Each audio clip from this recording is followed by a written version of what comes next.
তো গাইস বিলাল ভাইয়ের এই কথাগুলো আমার খুবই ভালো লাগছে। আগে ভিডিওটা আপনারা দেখেন, তারপর দুইটা কথা বলতেছি। দূরে করে দুইটা কষ্ট দিতে পারবা, পিট না দিতে পারবা। অসুখ পিসুখ নিয়ে ব্যবসা করার চেয়ে আমি বলবো চুরি চিন্তাই করা শুরু করেন। কারণ এই রোগ বাণিজ্য আর ভালো লাগতেছে না, পুরো অশান্তির মধ্যে আছি। আমার কাছে আসছে হবিগঞ্জ থেকে, আপনারা ভিডিওটা দেখছেন ভাই। আপনি কোথা থেকে আসছিলেন?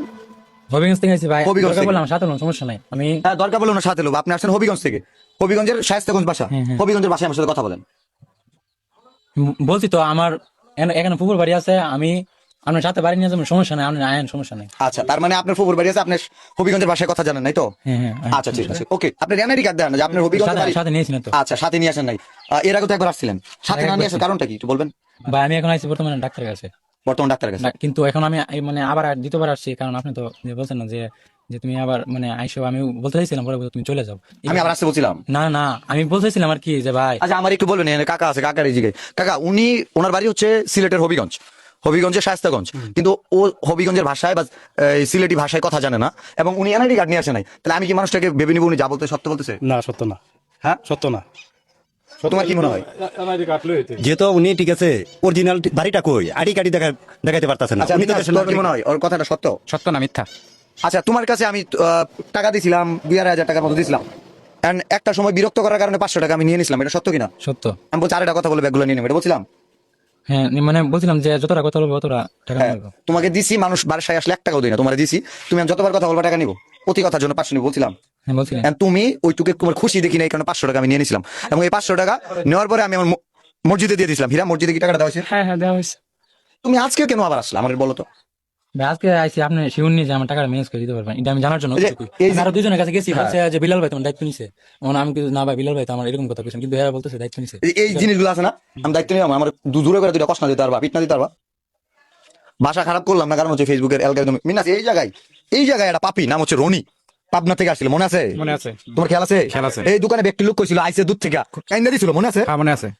5,000 টাকা দেওয়ার কথা ছিল, 5,000 টাকা। কিন্তু তার দেখে মায়া লাগছে যে মানুষটা চোখের জল ফেলাইতেছে, আমি আরো ঘর থেকে 15,000 টাকা এনে দিছিলাম। 20,000 দেওয়া হয়েছে। পাবনার মার্জানুল মানজুম আপু এই ভিডিও দেখা আমি বলছিলাম কেউ যদি সহযোগিতা করতে চান করেন।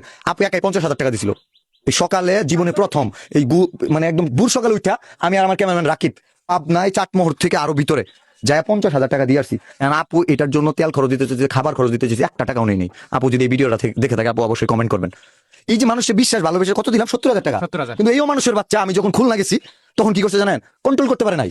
ওইটা মানিক, এই কালীহাতি মানিক কন্টেন্ট ক্রিয়েটর, তার কাছ থেকেও ফান্ড কালেক্ট করাইছিল বিকাশের মাধ্যমে 1 লাখ টাকা রূপে। তারপরে কি করছে জানেন? ওইখানে শেষ না, ওই খুলনা মানুষের টাকা দিতেছি না, খুলনা টাকা দিতেছিলাম, এটা জানতো? জানি। 1 লক্ষ টাকা দিতে গেছিলাম, ওইখানে যে হাজির কি তার আর কয়েকটা টাকা লাগে তাইলে হয়ে যাবো। অথচ ওর আগে আমাকে বলছে ভাই আমার আর 1 টাকাও লাগবো না, আমি কর্ম করে খাবো। আমি বলছি তোমার তো পা একটা আছে, আমার মনে হয় যে তুমি যেহেতু পাবনা থেকে শেরপুর, পাবনা থেকে খুলনা চলে যাও, আমার মনে হয় পা একটা কাইটা দিতে পারলে ভালো হয়েছে। মানুষ তো কবো সন্ত্রাস, এই জন্য কিছু করতে পারি না। এই ভিডিওটা প্রচুর শেয়ার করে দিবেন। যারা রোগ বাণিজ্য করেন, চুরি চিন্তায় ভালো না, কিন্তু আমি কোনো রোগ নিয়ে ব্যবসা করা এটা আরো খারাপ।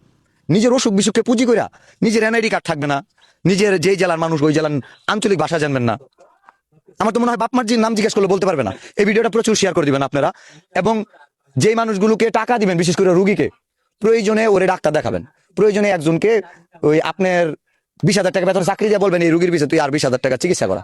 রুগীর কাছে 40,000 টাকা না দিয়া দরকার বলে 39,000 টাকা দিবেন, ওর পিছিয়ে কামলা দিবেন, আর 1,000 রুগীর দিবেন। তারপরেও মনে হবে যে এটা কাজ করতে পারবে। নাইলে এই যে ব্যবসা বাণিজ্য না, মানুষ ভিক্ষা করা বাদ দিব, খালি কন্টেন্ট ক্রিয়েটরদের বাসায় ঘুরবে। তোমার এলাকায় ফাইমাল তো গাইস ভিডিওটা অনেক বড় হয়ে যাচ্ছে, আর লম্বা করতেছি না। বাকি ভিডিওটা বিলাল ভাইয়ের পেজে গিয়ে দেখেন। এখন কথা হচ্ছে ভাই, এগুলো আসলে মানুষের অভাব না, বুঝছেন? এগুলো হচ্ছে স্বভাব। মানে এদের স্বভাব খারাপ। মানে একটু অসুস্থ হয়েছে, এটারে পুঁজি করে আগে থেকে ভিক্ষা করতে। মানে জানে যে বিলাল ভাই যদি একটু মানে সাহায্য তুলে দেয়, তাহলে লক্ষ লক্ষ টাকা পাওয়া যাবো। ঠিক আছে, এই লোভে মানে মানে একটু কিছু হইলে, একটু চুলকানি হইলেও দেখেন যে দৌড়ায় গেছে বিলাল ভাইয়ের কাছে।